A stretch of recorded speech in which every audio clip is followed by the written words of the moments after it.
Hello everyone, I'm Shalini Singh and welcome back to Achieve It.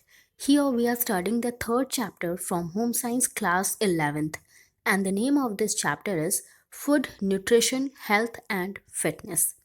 And this video is going to be part 5 of this chapter. तो आज की video में हम ये discuss करेंगे कि कौन कौन से ऐसे फैक्टर्स हैं जो एडोलसेंट्स के डाइट रिलेटेड बिहेवियर को अफेक्ट करते हैं। यहाँ पे ये बताया गया है कि कौन कौन से ऐसे फैक्टर्स होते हैं जो कि एडोलसेंट्स के फूड रिलेटेड बिहेवियर को अफेक्ट करते हैं। ठीक है, जो एडोलसेंट्स का डाइट रिलेटेड बिहेवियर होता है ना, उसको अफेक्ट करने वाले फैक्टर्स कौन कौन से होते हैं। ठीक है, देखो तो सबसे पहला यहाँ पे फैक्टर दिया गया है सोशल इकोनॉमिक पॉलिटिकल सिस्टम। जो हमारा सोसाइटी है वो कुछ इस तरह की है कि जो एडोलसेंस होते हैं वो फास्ट फूड की तरफ ज़्यादा भागते हैं। ठीक है, इकोनॉमिकल कंडीशन, देखो हमें पता है हमारे यहाँ पावर्टी ज़्यादा है, अभी हमने पढ़ा। ठीक है, पावर्टी ज़्यादा है जिसकी वजह से क्या है कि जो बच्चों को, जो हमारे एडोलसेंस हैं उनको प्रॉपर फूड्स नहीं मिल पाते, प्रॉपर न्यूट्रिशन नहीं मिल पाते। थर्ड है पॉलिटिकल सिस्टम। देखो जो हमारा पॉलिटिकल सिस्टम होता है ना, वो भी एडोलसेंट्स की फूड रिलेटेड बिहेवियर को अफेक्ट करता है। बहुत बार बहुत सारी ऐसी स्कीम्स चलाई जाती हैं जिसके थ्रू एडोलसेंट्स को न्यूट्रिएंट्स प्रोवाइड कराने की कोशिश की जाती है, लेकिन गवर्नमेंट की वजह से कभी कभी वो न्यूट्रिएंट्स एडोलसेंट्स तक पहुंच ही नहीं पाते। ठीक है, रूरल एरियाज़ में वो स्कीम पहुंच ही नहीं पाती। और कभी कभी जब गवर्नमेंट अच्छी होती है, एक्टिव होती है, तो सारी स्कीम्स आराम से रूरल एरियाज़ तक या नीडी पीपल तक पहुंच पाती है। ठीक है, तो पॉलिटिकल सिस्टम का बड़ा असर पड़ता है एडोलसेंस के फूड रिलेटेड बिहेवियर पे। उसके बाद है food availability, production and distribution system. Food की अवेलेबिलिटी कैसी है, आप किस एरिया में रहते हो, वहाँ पे कौन सा फूड अवेलेबल है, इसका असर भी आपके फूड रिलेटेड बिहेवियर पे पड़ता है। ठीक है, वहाँ पे प्रोडक्शन कैसा हो रहा है, किन फूड प्रोडक्ट्स का प्रोडक्शन हो रहा है। ठीक है, डिस्ट्रीब्यूशन सिस्टम कैसा है। देखो हम उन्हीं फूड्स का कंजम्पशन करेंगे जो फूड्स हमारे पास अवेलेबल हैं, जो हमारे आसपास मार्केट में अवेलेबल हैं या जो हमारे आसपास उगाए जाते हैं। ठीक है, उसके बाद यहाँ पे ये जो दो फैक्टर्स हैं ना, इनको दो अलग अलग तरीके से डिवाइड किया जा सकता है। एक तो होते हैं एक्सटर्नल फैक्टर्स, दूसरे होते हैं इंटरनल फैक्टर्स। देखो एक्सटर्नल फैक्टर्स की अगर हम बात करें तो सबसे पहले इसमें आता है family unit and family characteristics.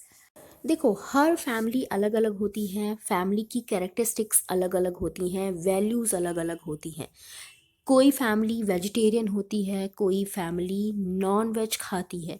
तो ऐसे में जैसी फैमिली होगी, जैसी फैमिली की वैल्यू होगी, वैसा ही वहाँ के लोगों का फूड रिलेटेड बिहेवियर होगा। सेकंड है पेरेंटिंग प्रैक्टिसेस। देखो आपने देखा होगा कि बहुत सारे पेरेंट्स ऐसे होते हैं जो कि बच्चों को बिस्किट्स, फास्ट फूड्स नहीं खिलाते। ठीक है, और ऐसे में बच्चों को आदत हो जाती है, बच्चे बचपन से ही फास्ट फूड से, बिस्किट से, चिप्स से दूर रहते हैं। ठीक है, वहीं पे कुछ ऐसे पेरेंट्स भी होते हैं जो कि हो सकता है बहुत उनका बिजी स्केड्यूल होता हो, जिस वजह से वो बच्चों को फास्ट फूड दे देते हैं, बच्चों को बिस्किट चिप्स वगैरह दे देते हैं। तो ऐसी स्थिति में जो बच्चे होते हैं उनको आदत हो जाती है फास्ट फूड खाने की, बचपन से ही उनको ऐसा उनके पेरेंट्स ने बना दिया होता है जिसकी वजह से उनको आदत हो जाती है। तो पेरेंटिंग प्रैक्टिसेस का भी एडोलसेंस के फूड रिलेटेड बिहेवियर पे असर पड़ता है। नेक्स्ट है पीयर्स। देखो हमारा फ्रेंड सर्कल जैसा होगा, उसका असर भी हमारे फूड रिलेटेड बिहेवियर पे पड़ेगा। अगर हमारे फ्रेंड्स बाहर खाते हैं, फास्ट फूड ज़्यादा खाते हैं, तो उसका असर हमारे ऊपर भी पड़ेगा।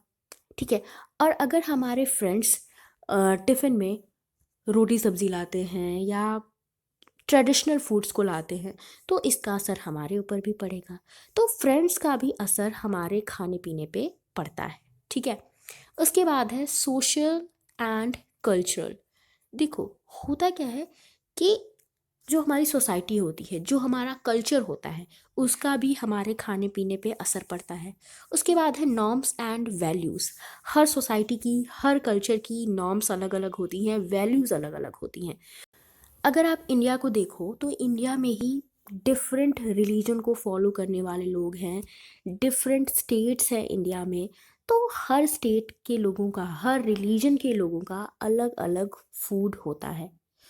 कहीं पे कुछ खाया जाता है, कहीं पे कुछ खाया जाता है। तो ऐसी स्थिति में जिस भी स्टेट से हम बिलोंग करते हैं या जिस भी रिलीजन से हम बिलोंग करते हैं, उसका हमारे खाने पीने पे असर पड़ता है। ठीक है, उस हिसाब से फिर हमारी डाइट बन जाती है। उसके बाद है mass media, television, internet, mobile phone, इन सब का असर हमारे ऊपर पड़ता है, हमारे खान पान पे पड़ता है। उसके बाद है फास्ट फूड्स बहुत ज़्यादा अट्रैक्ट करते हैं एडोलसेंस को। तो उस वजह से भी हमारा जो डाइट रिलेटेड बिहेवियर है थोड़ा चेंज हो जाता है, क्योंकि उस समय हम फास्ट फूड पे ज़्यादा फोकस करते हैं। उसके बाद नेक्स्ट है फूड फैट्स। देखो, बहुत सारे एडोलसेंट्स ऐसे होते हैं जिनको फूड को लेके एक सनक होती है, मतलब मुझे ये खाना है, मुझे पिज़्ज़ा खाना है तो खाना है, मुझे चिप्स अभी खाने हैं तो खाने हैं। तो एक तरह की सनक होती है फूड्स के लिए, तो उसको बोलते हैं फूड फैट्स। ठीक है। फिर है न्यूट्रिशन नॉलेज। होता क्या है कि जब भी हमें न्यूट्रिशन की प्रॉपर नॉलेज होगी तो हम अच्छा खाना चूज़ करेंगे जो हमारे लिए हेल्दी होगा। और अगर हमें नॉलेज नहीं होगी तो फिर हम हेल्दी डाइट चूज़ नहीं कर सकते अपने लिए। तो न्यूट्रिशन की नॉलेज होना भी एक फैक्टर है, ठीक है, जो कि हमारी डाइट को अफेक्ट करता है। उसके बाद है पर्सनल एक्सपीरियंसेस। देखो, कभी कभी कुछ फूड्स ऐसे होते हैं जिनको खाने के बाद हमें प्रॉब्लम हो सकती है। तो अपने पर्सनल एक्सपीरियंस के हिसाब से हम फूड को चूज़ करते हैं। अगर हमें उस फूड से कोई प्रॉब्लम है, कोई एलर्जी भी हो सकती है हमें, तो हम उसको नहीं खाते, भले ही वो कितना भी ज़्यादा हेल्दी क्यों ना हो। ठीक है। उसके बाद यहाँ पे अब हैं कुछ इंटरनल फैक्टर्स। तो सबसे पहले साइकोलॉजिकल नीड्स एंड कैरेक्टरिस्टिक्स। देखो, जो भी हमारी साइकोलॉजिकल नीड्स होती है ना, वो हमारे फूड चॉइस को बहुत ज़्यादा अफेक्ट करती है। ठीक है, क्योंकि कभी कभी हमें क्या होता है, हम सिर्फ अपनी खुशी के लिए क्या करते हैं, कोई खाना खा लेते हैं, कोई खाना देखने में हमें अच्छा लगता है इसीलिए हम खा लेते हैं। हम सोसाइटी में रह रहे हैं, हमारे फ्रेंड्स खा रहे हैं, इसीलिए उनके साथ मिलके हम वो खाना खा लेते हैं। उसके बाद है body image and self concept. अपनी बॉडी को मेंटेन रखने के लिए हम कुछ फूड्स को नहीं खाते, हमें लगता है कि इस फूड को खाने के बाद हमारी बॉडी मेंटेन नहीं रह पाएगी, तो इस वजह से भी हम कुछ कुछ फूड को इग्नोर करते हैं। ठीक है।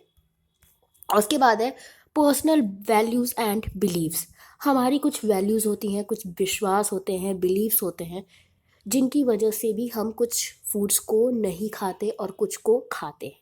ठीक है, जैसे ये नॉन वेज और वेज वाला भी आप इसी के अंडर में रख सकते हो। ठीक है, कि हम, हमारी पर्सनल वैल्यूज़ है कि हमें नॉन वेज नहीं खाना है तो हम नहीं खाएंगे। ठीक है। Food preferences and meanings. कभी कभी कुछ लोग होते हैं, कुछ फूड को ज़्यादा प्रेफरेंसेस देते हैं, जिसकी वजह से वो उस फूड को ज़्यादा प्रेफर करते हैं। नेक्स्ट है साइको सोशल डेवलपमेंट। देखो, इसको आप ऐसे समझ सकते हो कि मान लो आप अपने फ्रेंड्स के साथ कहीं पे बाहर खाने गए हो। ठीक है। आप वेजिटेरियन हो, आप नॉन वेज नहीं खाते, लेकिन जो आपके फ्रेंड्स हैं या जो आपके कोलीग्स हैं वो नॉन वेज खाते हैं। तो वो क्या करेंगे, आपको फोर्स करेंगे, और हो सकता है उनको खाता देख के आपका भी मन कर जाए, या आपकी सोसाइटी ऐसी हो जहाँ पे, आपकी सराउंडिंग ऐसी हो जहाँ पे लोग कुछ फूड को ज़्यादा प्रेफरेंस दे रहे हों, तो वहाँ पे फिर आप भी उस फूड को खाने लगते हो। ठीक है। धीरे धीरे आप अपने फ्रेंड्स के साथ वो फूड एक आध बार टेस्ट करोगे, फिर धीरे धीरे वो आपकी हैबिट में शामिल हो जाएगा। ठीक है। उसके बाद है हेल्थ। हमारी हेल्थ भी हमारी डाइट को अफेक्ट करती है। जैसे मान लो कोई पर्सन है, उसको डायबिटीज़ है, तो वो ऐसे फूड नहीं खाएगा जिसमें शुगर हो या जिसमें फैट ज़्यादा हो। ठीक है। तो इस तरह से हम ये कह सकते हैं कि जो हमारी डाइट होती है ना, वो हमारी हेल्थ के हिसाब से होती है। जो चीज़ें हमें नुकसान करती हैं, जो चीज़ हमारी हेल्थ के लिए हार्मफुल होती है, वो हम नहीं खाते। ठीक है। उसके बाद है हमारा लाइफस्टाइल। आपको पता है कि हमारी जैसी लाइफस्टाइल होगी, वैसा ही हमारा फूड बिहेवियर हो जाएगा। जो हाई सोसाइटी वाले लोग होते हैं, आप देखते हो कि उनका फूड रिलेटेड बिहेवियर एकदम अलग होता है। वहीं पे मिडिल क्लास का थोड़ा सा अलग होगा। फिर अगर पुअर सोसाइटी की बात करोगे तो उन लोगों का जो डाइट रिलेटेड बिहेवियर होता है वो अलग होता है। सब लोग अलग अलग चीज़ें खाते हैं, अलग अलग तरीके से न्यूट्रिएंट्स को लेते हैं। ठीक है। फिर है इंडिविजुअल फूड बिहेवियर। हर पर्सन का फूड बिहेवियर अलग अलग होता है। हो सकता है किसी पर्सन की फैमिली में कोई चीज़ बहुत ज़्यादा खाई जा रही हो, लेकिन उस पर्सन को वो चीज़ नुकसान करे, उस पर्सन को उस चीज़ से एलर्जी हो। तो ऐसी स्थिति में वो जो पर्टिकुलर पर्सन होता है, उसका डाइट रिलेटेड बिहेवियर थोड़ा सा अलग हो सकता है। इसके बाद नेक्स्ट टॉपिक है फैक्टर्स इन्फ्लुएंसिंग ईटिंग बिहेवियर। मतलब अभी जो हमने फैक्टर्स पढ़े ना, उनके बारे में ही यहाँ पे बताया गया है। By the time a person reaches adolescence, the influences on eating habits are numerous and the information of those habits is extremely complex as shown is figure 3। देखो, जैसे जैसे हम अडोलसेंस वाली एज में पहुंचते जाते हैं ना, हमारी जो ईटिंग हैबिट्स होती है ना, वो क्या होने लगती है, चेंज होने लगती हैं। और बहुत सारे ऐसे फैक्टर्स होते हैं जो हमारी ईटिंग हैबिट को इफ़ेक्ट करते हैं। ठीक है, जैसा कि फिगर 3 में अभी हमने डिस्कस किया था। The growing independence of adolescents, increased participation in social life, and a generally busy schedule of activities have a definite impact on what they eat।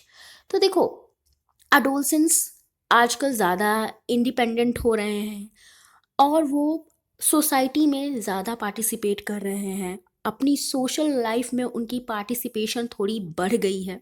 ठीक है, जैसे ही हम अडोलसेंस वाली एज में जाते हैं, हम अपनी सोसाइटी में पार्टिसिपेट करना स्टार्ट कर देते हैं। हमारी जो सोसाइटी होती है ना, वो बढ़ने लगती है। ठीक है। एंड जो हमारा स्केड्यूल होता है ना एज एन अडोलसेंट, वो थोड़ा सा बिजी रहने लगता है। और फिर ये सारी चीज़ों का असर हमारे खाने पीने पे पड़ता ही पड़ता है। They are beginning to buy and prepare more food for themselves and they often eat rapidly and away from home। तो ऐसी स्थिति में जो एडोलसेंस होते हैं ना, वो चीज़ों को खरीदना शुरू कर देते हैं। मतलब बेसिकली फूड को खरीदना शुरू कर देते हैं और उन्हें खाना शुरू कर देते हैं। मतलब तरह तरह के फूड वो ट्राई करते हैं जो कि उनके ग्रुप के लोग खा रहे होते हैं, जो उनके पीयर ग्रुप में बच्चे खा रहे होते हैं, वो अडोलसेंस खाने लगते हैं। ठीक है। और ज़्यादातर टाइम वो क्या करते हैं, वो घर से बाहर खाते हैं। In order to encourage adolescents to form reasonably healthy eating habits, parents should give their children the opportunity to choose from a range of nourishing foods as they are growing up। तो आप देखो, parents की ये responsibility बनती है कि वो अपने बच्चों को एनकरेज करें कि बच्चा खुद से अपने लिए फूड चूज़ करे। बच्चा खुद समझे कि कौन कौन से फूड उसके लिए हेल्दी हो सकते हैं। ठीक है। तो बच्चे को ये अपॉर्चुनिटी दी जानी चाहिए कि वो अपनी हेल्थ के हिसाब से फूड को चूज़ कर सके। ठीक है। By the time they are teenagers, they will need some freedom to use the kitchen। This is true for boys as well as for girls. देखो, जैसे जैसे मतलब बच्चे बड़े होने लगते हैं, वो टीन एज में जब जाते हैं, तो होता क्या है कि वो थोड़ी सी उनको फ्रीडम चाहिए होती है कि वो किचन में जाएं, वो देखें कि क्या खाना बना है। ठीक है। कभी उनकी पसंद पूछी जाए, उनकी पसंद का भी खाना बने। तो ऐसी फ्रीडम बच्चे चाहते हैं। वो किचन को यूज़ करने की फ्रीडम चाहते हैं, चाहे गर्ल्स हो या बॉयज़ हो। ऐसा नहीं कि सिर्फ गर्ल्स के लिए ही ये चीज़ें हैं, बॉयज़ भी किचन में जाते हैं। ठीक है। उनको जो चीज़ अच्छी लगती है उसको वो खाना चाहते हैं। While the basic foundation for eating habits is found in the family, many influences on eating behavior originate outside the home.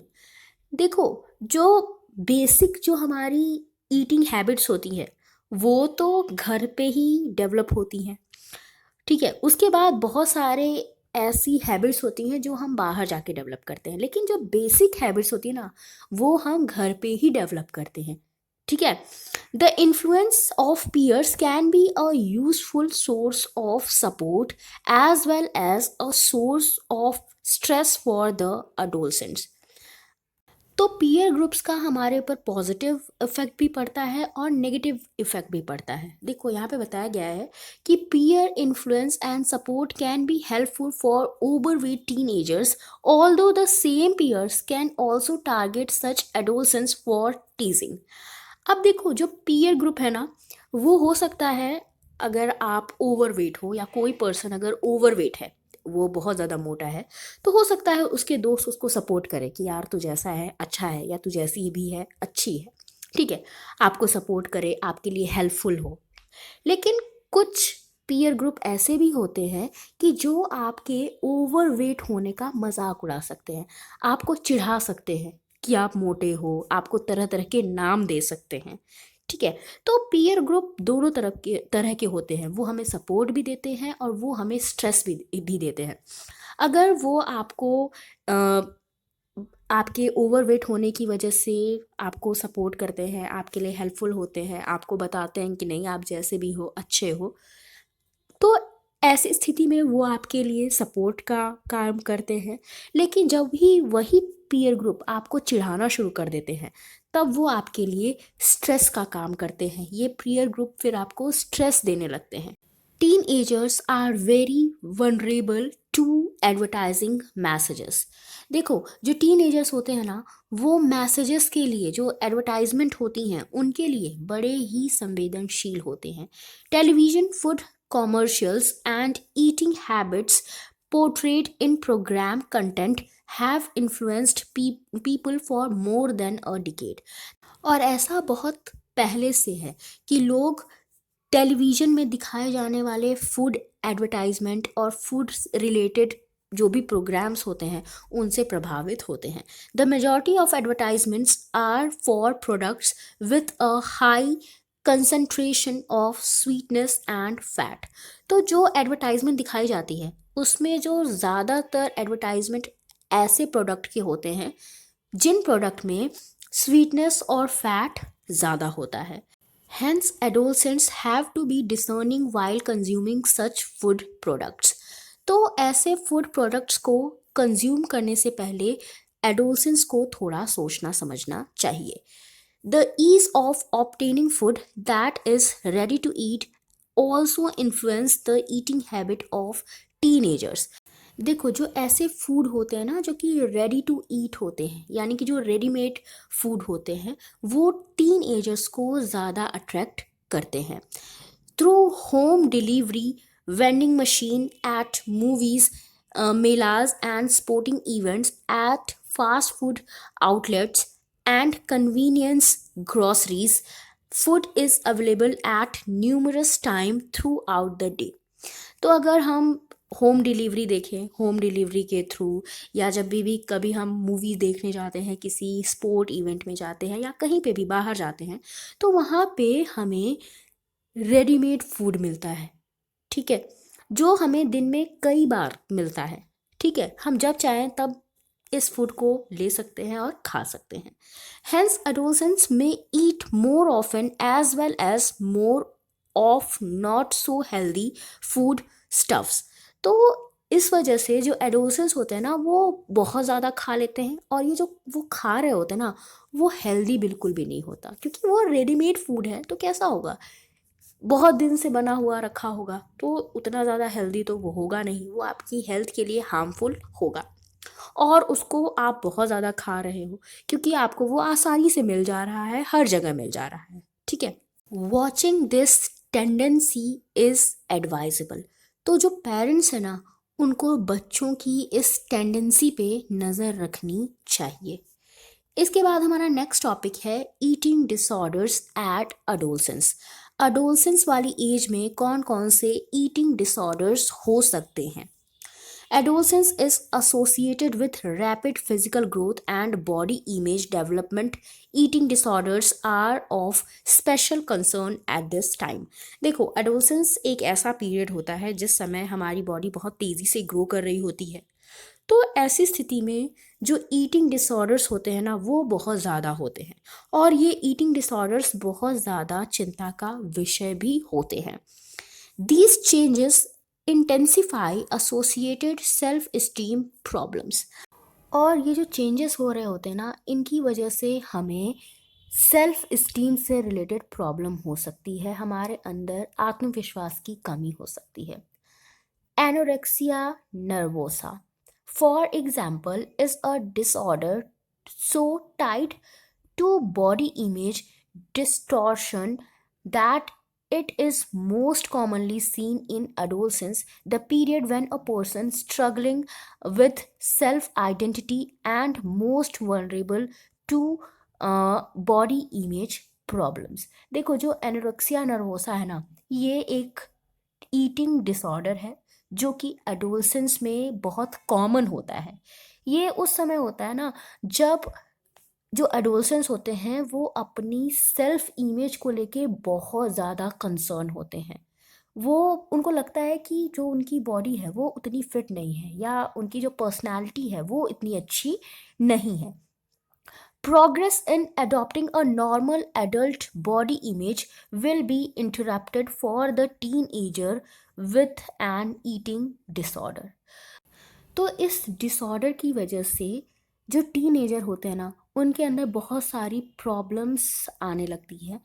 वो अपनी हेल्थ को मेंटेन करना तो चाहते हैं मगर कर नहीं पाते। वो अपनी पर्सनैलिटी को फिट रखना चाहते हैं मगर वो रख नहीं पाते। ठीक है, वो चाहते हैं कि वो बहुत अच्छे अट्रैक्टिव दिखें, लेकिन ऐसी स्थिति में उनकी जो नॉर्मल बॉडी इमेज है ना, वो भी वो फिट नहीं रख पाते। To understand anorexia nervosa, let us take the example of Sonam. तो एनोरेक्सिया नर्वोसा को समझने के लिए एक लड़की सोनम का एग्जाम्पल हम लोग लेते हैं। She aspires to have a perfect body. ये जो सोनम नाम की लड़की है, ये एक परफेक्ट बॉडी चाहती है। She has been ignoring the advice of her parents and teachers and almost stopped eating. वो अपने टीचर्स की, पेरेंट्स की एडवाइस को इग्नोर करती है और खाना खाना बंद कर देती है। She has become obsessed with having a very thin body. मतलब उसको ना एक बहुत ही थिन बॉडी चाहिए। Although her current weight is normal, she feels pressured to be ideally thin like some actress in movies or model in magazines। अगर देखा जाए तो उसका जो करंट बॉडी वेट है ना, वो नॉर्मल है, लेकिन उसको लगता है कि उसका वेट नॉर्मल नहीं है और उसको थोड़ा और पतला होना चाहिए। उसकी बॉडी कैसी होनी चाहिए, किसी एक्ट्रेस या मॉडल की तरह होनी चाहिए। ठीक है, she has a low self esteem and remains depressed, and this has resulted in her withdrawing for her family and friends। तो इस वजह से उसको लगता है कि उसकी बॉडी परफेक्ट नहीं है, उसका वेट परफेक्ट नहीं है। इससे क्या होता है, उसके अंदर जो आत्मविश्वास होता है ना, उसकी कमी हो जाती है, उसकी सेल्फ इस्टीम लो हो जाती है और वो डिप्रेशन में आ जाती है। और इसका रिजल्ट ये होता है कि वो अपने आप को अपनी फैमिली, अपने फ्रेंड्स से अलग कर लेती है। She is unaware that she is under nourished and insist that she is fat. उसको बिल्कुल भी ये नॉलेज नहीं है, वो बिल्कुल भी इस बारे में अवेयर नहीं है कि वो अंडर नरिश्ड हो रही है। उसको अभी भी लगता है कि वो क्या है, वो मोटी है। ठीक है, she is a clear case of eating disorder called anorexia nervosa. तो ये जो लड़की है ना, इसको एक ईटिंग डिसऑर्डर हुआ है जिसका नाम है anorexia nervosa. She is unaware that drastic loss of weight can even lead to death. उसको बिल्कुल भी ये अंदाज़ा नहीं है कि अगर उसका वेट बहुत ज़्यादा लो हो गया तो इसकी वजह से उसकी डेथ भी हो सकती है। ठीक है, तो आई होप आपको समझ में आया होगा कि एनोरेक्सिया नर्वोसा को क्या होता है। ठीक है, इसमें हमारी बॉडी तो फिट होती है लेकिन हमें लगता है कि हमारी बॉडी फिट नहीं है। ठीक है, और हम किसी फिल्म स्टार की तरह या मॉडल की तरह बॉडी बनाना चाहते हैं और इसके लिए हम खाना पीना एकदम से छोड़ देते हैं। ठीक है, सेकंड है bulimia. Bulimia is another type of eating disorder. ये भी एक तरह का ईटिंग डिसऑर्डर है। Bulimia often begin in late adolescence और early adulthood after a series of various unsuccessful weight reduction diet. Bulimia क्या होता है? ये लेट एडोलसेंस में देखने को मिलता है या अर्ली एडल्टहुड में। मतलब जब आपका एडोलसेंस ख़त्म हो रहा होता है और आपका एडल्टहुड आ रहा होता है तब ये डिसऑर्डर आपके अंदर देखने को मिलता है। जब आपने बहुत कोशिश कर ली कि आप अपना वेट क्या कर लो, लूज़ कर लो, लेकिन ऐसा हो नहीं पाया। Those with bulimia indulge in binging, overeating, and inducing purging by vomiting or using laxatives. देखो बुलिमिया में क्या होता है, इसमें जो एडोलसेंट्स होते हैं या जो एडल्ट्स होते हैं वो क्या करते हैं, वो खाना ज़्यादा खा लेते हैं और फिर उसको बाहर भी निकालते हैं। जैसे मान लो आपके सामने आपकी कोई फेवरेट डिश रख दी गई है और आप उसको खाने से अपने आप को रोक नहीं पा रहे हो, आपका बड़ा मन कर रहा है कि आप उसको खा लो। आपने उसको खा भी लिया लेकिन खाने के बाद आपको ये है कि यार इसका तो मेरे हेल्थ पे बुरा असर पड़ेगा, मेरी डाइट पे बुरा असर पड़ेगा या मेरी पर्सनैलिटी पे बुरा असर पड़ेगा।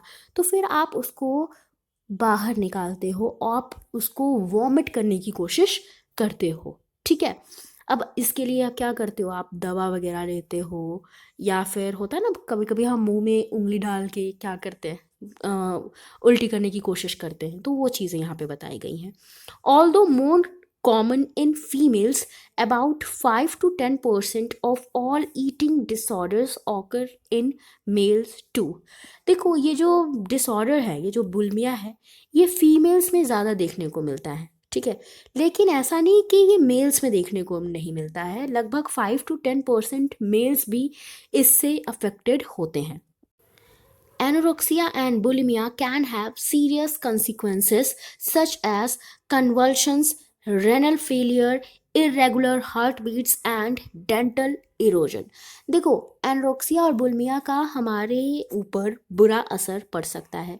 इससे हमारे पेट में दर्द, ऐंठन हो सकती है, हमारी हार्ट बीट इरेगुलर हो सकती है, हमारे दांतों में प्रॉब्लम हो सकती है, हो सकता है हमारे दांत गिरने लगें। In adolescent girls, anorexia can delay the onset of menstruation, permanently minimize stature, and result in osteoporosis, weakening of bones. अब देखो होता क्या है कि लड़कियों में इसकी वजह से ज़्यादा प्रॉब्लम हो सकती है। एनोरेक्सिया की वजह से लड़कियों का जो मेंस्ट्रुएशन है वो डिले हो सकता है, साथ ही साथ उनकी हाइट भी कम हो सकती है और उनकी बोन भी वीक हो सकती है। ठीक है, उनको ऑस्टियोपोरोसिस हो सकता है, जिसमें क्या होती है, जिसमें हमारी हड्डियां कमज़ोर हो जाती हैं। Perhaps a person's best defense against these disorders is to learn to appreciate one's uniqueness. देखो आपको पता है कि हर पर्सन यूनिक होता है, तो इन बीमारियों से लड़ने के लिए सबसे बेस्ट तरीका यही है कि अपनी यूनिकनेस को आप अप्रिशिएट करो। अगर आप कैसे भी हो, मोटे हो, पतले हो, जैसे भी हो, आप उससे खुश होना सीखो। आप अपने आप को अप्रिशिएट करो, अपनी रिस्पेक्ट करो, अपनी वैल्यू समझो और ऐसा करने से आपको अपने लिए अच्छा फील होगा। ठीक है, और ये आपके लिए लाइफ सेविंग होगा। Important dietary interventions include ensuring balanced diet, enhancing dietary fiber intake, and using nutrients food supplements to make up losses. और साथ ही साथ आप अच्छी डाइट लो, आप बैलेंस्ड डाइट लो, ऐसी डाइट लो जिसमें फाइबर्स ज़्यादा हों, आपको अच्छे न्यूट्रिएंट्स मिलें, ठीक है, जिससे आपको क्या हो, आपको अच्छा फील हो, आपकी हेल्थ अच्छी हो। और जब आपकी हेल्थ अच्छी होगी ना, तो आप अपने लिए अच्छा फील करोगे और इससे आपकी सेल्फ स्टीम बढ़ेगी, ठीक है। To sum up, physical, social, and emotional changes experienced during adolescence can profoundly impact the adolescent's nutritional status and eating patterns. देखो, जो हमारे फिजिकल, सोशल और इमोशनल चेंजेस हो रहे होते हैं एडोलसेंस वाले टाइम में, हमारे अंदर बहुत सारे चेंजेस हो रहे होते हैं। हमारे अंदर फिजिकल और बायोलॉजिकल चेंजेस हो रहे होते हैं, साथ ही साथ हमारे अंदर इमोशनल चेंजेस भी हो रहे होते हैं। हमारे जो सोसाइटी होती है वो भी चेंज हो रही होती है, और इन सब का असर हमारे न्यूट्रिशनल स्टेटस पे पड़ता है और हमारे ईटिंग पैटर्न्स पे पड़ता है। हम खाने का तरीका बदलने लगते हैं फिर।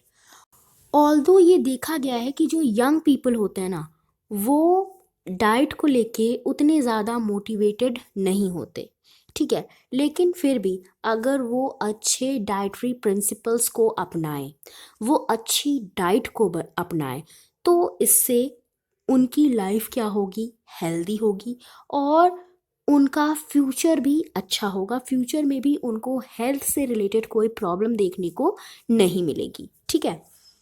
Health is a key resource of young people. It influences the availability and use of other resources that are important in everyday life. तो हेल्थ जो है वो सबसे इम्पॉर्टेंट है। ये एक की रिसोर्स है यंग पीपल के लिए, और अगर हमारी हेल्थ अच्छी होगी तभी हम अदर रिसोर्सेस को और अच्छे से यूज़ कर पाएंगे और अपनी डेली लाइफ को और ज़्यादा अच्छा बना पाएंगे। What are the other resources that an individual has? अब यहाँ पे ये पूछा जा रहा है कि ये अदर रिसोर्सेस क्या हैं, कौन से ऐसे अदर रिसोर्सेस हैं जो किसी इंडिविजुअल के पास होते हैं। The following chapter on management of resources addresses this question and also discusses how best one can utilize and manage key resources such as time, energy and money. तो ये जो other resources हैं इनके बारे में हम नेक्स्ट चैप्टर में पढ़ेंगे, जिसका नाम है मैनेजमेंट ऑफ रिसोर्सेस।